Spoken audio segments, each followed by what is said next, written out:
Hello friends, कैसे हैं आप लोग। उम्मीद करता हूँ आप लोग अच्छे होंगे और मैं भी बहुत अच्छा हूँ। तो दोस्तों, इस वीडियो में हम डिस्कस करने जा रहे हैं income tax on foreign income. इस पे मैं पहले एक वीडियो बना चुका हूँ जिसमें मैंने एक्सप्लेन किया हुआ है कि कैसे जब फॉरेन से इनकम आए तो उस पर टैक्स कितने अमाउंट तक नहीं लगता है या फिर कब जीएसटी की एप्लीकेबिलिटी आ जाती है। तो मैं लेकिन इस वीडियो में डिस्कस करूँगा कि कई लोगों की क्वेरी ये रहती है कि सर ओवरसीज़ मतलब अलग अलग कंट्रीज से जब इनकम आती है तो क्या वो हमारा टैक्स काटेंगे। लाइक अगर यूएसए से कोई इनकम आती है तो क्या यूएसए वाले जब इंडिया के कॉन्ट्रैक्टर को पेमेंट करते हैं तो क्या वो टैक्स डिडक्ट करेंगे।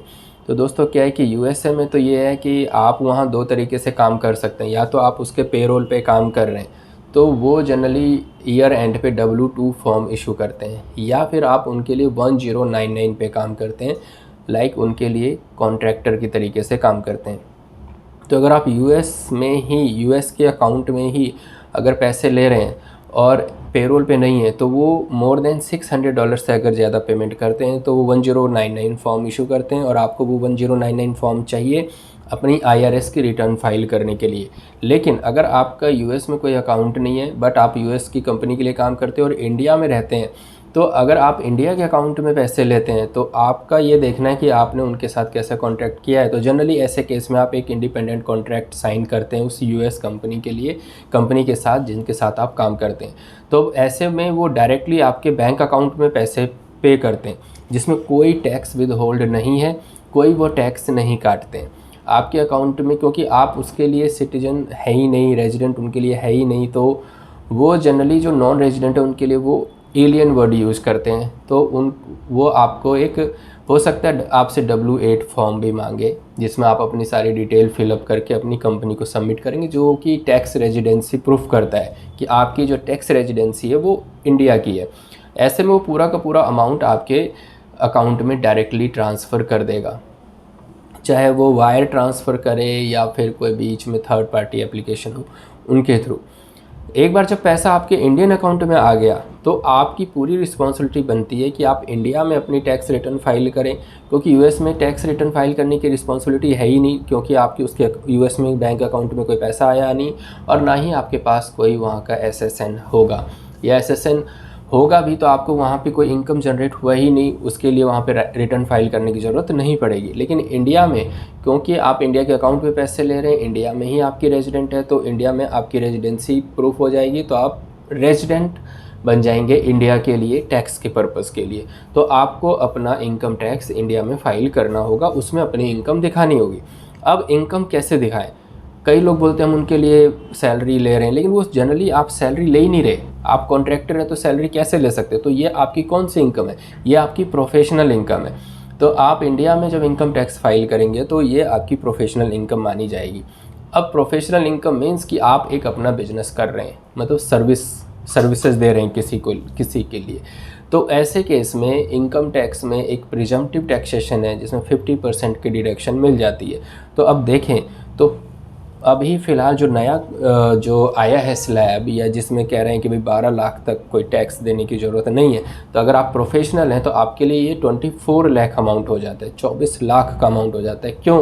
क्योंकि जब आपने 24 लाख की इनकम की अपनी सर्विस देने के बाद उसमें प्रिजम्पटिव टैक्सेशन में जाएंगे तो 50% का फ्लैट डिडक्शन मिलेगा। तो 24 लाख में 12 लाख का तो डिडक्शन मिल गया, तो जो रिमेनिंग 12 लाख है उस पर तो टैक्स ही नहीं है। तो हम कह सकते हैं कि जो प्रोफेशनल एज ए कॉन्ट्रैक्टर काम करते हैं उनके लिए 12 लाख तक टैक्स नहीं है, उनके लिए 24 लाख तक भी टैक्स देने की ज़रूरत नहीं है। इट मीन्स कि अगर आप पर मंथ 2 लाख रुपए तक अगर प्रोफेशनल इनकम ले रहे हैं और आप प्रिजम्पटिव टैक्सेशन में अपना क्लेम करेंगे, रिटर्न फाइल करेंगे, तो आपको टैक्स ही नहीं देना। यहाँ एक बेनिफिट है, एक एक्स्ट्रा एडवांटेज है। यही अगर एक एम्प्लॉय जो सर्विस सेक्टर में काम करते हैं, जो नौकरी करते हैं, उनके लिए ये 12,75,000 तक की लिमिट, 12,75,000 तक लिमिट है, क्योंकि उनको एडिशनल डिडक्शन मिल जाती है 75,000 की जो रिबेट के फॉर्म में। तो आप कह सकते हैं कि 12,75,000 तक अगर आपकी सैलरी है तो आपको टैक्स देने की ज़रूरत नहीं है। लेकिन अगर आप एज ए कॉन्ट्रैक्टर काम करते हैं, आपकी प्रोफेशनल इनकम है, तो ऐसे केस में 24 लाख है, आप पर मंथ 2 लाख तक विदाउट एनी टैक्स बर्डन आप इनकम कर सकते हैं, आपको इनकम टैक्स पे करने की ज़रूरत नहीं है। लेकिन सवाल ये आता है कि क्या हमें इनकम टैक्स रिटर्न फाइल करने की ज़रूरत है? यस, देखिए इनकम टैक्स रिटर्न फाइल तो तभी आपको करनी है जब आप एक मिनिमम जो स्लैब रेट की जो शुरुआत होती जाए, अभी 4 लाख है तो 4 लाख से जैसे ही आपने क्रॉस किया तो टैक्स तो नहीं बनता है, लेकिन आपको रिटर्न फाइल करने की ज़रूरत है, बताने की ज़रूरत है कि आपकी सोर्स ऑफ इनकम क्या है। तो इनकम टैक्स रिटर्न फाइल करना कंपलसरी है। टैक्स की पेमेंट आपकी नहीं बनती है, लायबिलिटी नहीं बनती है। अब सवाल ये आता है कि सर अगर 24 लाख किया हमने, इनकम टैक्स तो नहीं है, क्या जीएसटी है? तो यस, जीएसटी में कोई बदलाव नहीं है, वहाँ पे 20 लाख से ऊपर होते ही आपके ऊपर जीएसटी की कंप्लायंसेज है। बट इन योर केस आपको जीएसटी में रजिस्ट्रेशन तो कराना है, रिटर्न्स फाइल करनी है, अपनी इनकम तो बतानी है, लेकिन आपको टैक्स नहीं पे करना है, क्योंकि आप अपनी ओवरसीज एंटिटी से कोई टैक्स तो जीएसटी कलेक्ट कर नहीं रहे। जीएसटी एक इनडायरेक्ट टैक्स है, मतलब वो आपकी जेब से नहीं जाता, आप किसी से लेते हो अपनी सर्विस के बिल के साथ और वो गवर्नमेंट को सबमिट कर देते हो। वहाँ आप गवर्नमेंट के एजेंट की तरह काम करते हो कि अपने कस्टमर से टैक्स लेना है जीएसटी का पार्ट और गवर्नमेंट को दे देंगे, लेकिन इनकम टैक्स है वो आपकी पॉकेट से जाता है। तो अब हम इनकम टैक्स तो हमने समझ लिया, अब जीएसटी की बात करते हैं। मोर देन 20 लाख होते ही आपको जीएसटी में रजिस्ट्रेशन चाहिए, जीएसटी की रिटर्न्स फाइल करनी होगी, लेकिन आप क्योंकि ये एक्सपोर्ट ऑफ सर्विस ट्रीट किया जाएगा, क्योंकि आप फॉरेन करेंसी ला रहे हैं, बाहर के विदेश से कोई पैसा इंडिया में ला रहे हैं, तो इस केस में आपको एग्जम्पशन मिलेगी और एग्जम्पशन में आपको letter of undertaking LUT file करने की ज़रूरत है। ऐसे में आपको फिर बताना होगा कि ये जो मेरी इनकम है वो एक्सपोर्ट ऑफ सर्विस के अगेंस्ट ये इनकम आई है। तो आपको जीएसटी की लायबिलिटी नहीं होगी, बट कंप्लायंसेस ज़रूर आ जाएंगे कि आप जीएसटी में रजिस्ट्रेशन लेंगे और रिटर्न्स फाइल करेंगे। तो दोस्तों ये गुड न्यूज़ है प्रोफेशनल्स के लिए कि 24 लाख तक आप बिना इनकम टैक्स के इनकम कर सकते हैं और जीएसटी का जैसे मैंने बताया कि एग्जम्पशन मिल जाएगी क्योंकि एक्सपोर्ट ऑफ सर्विस है।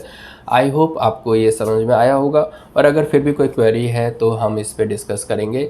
और भी पॉइंट्स हैं कि अगर कोई यूएसए के पेरोल पे काम करता है तो उसके लिए क्या है, उन सब सारे पॉइंट पे हम नेक्स्ट वीडियो में डिस्कस करेंगे। आई होप ये वीडियो आपको पसंद आई होगी, तो वीडियो को लाइक करें, शेयर करें और कमेंट सेक्शन में अपनी क्वेरी ज़रूर पूछ सकते हैं। तो मिलते हैं नेक्स्ट वीडियो में, तब तक के लिए बाय बाय, टेक केयर।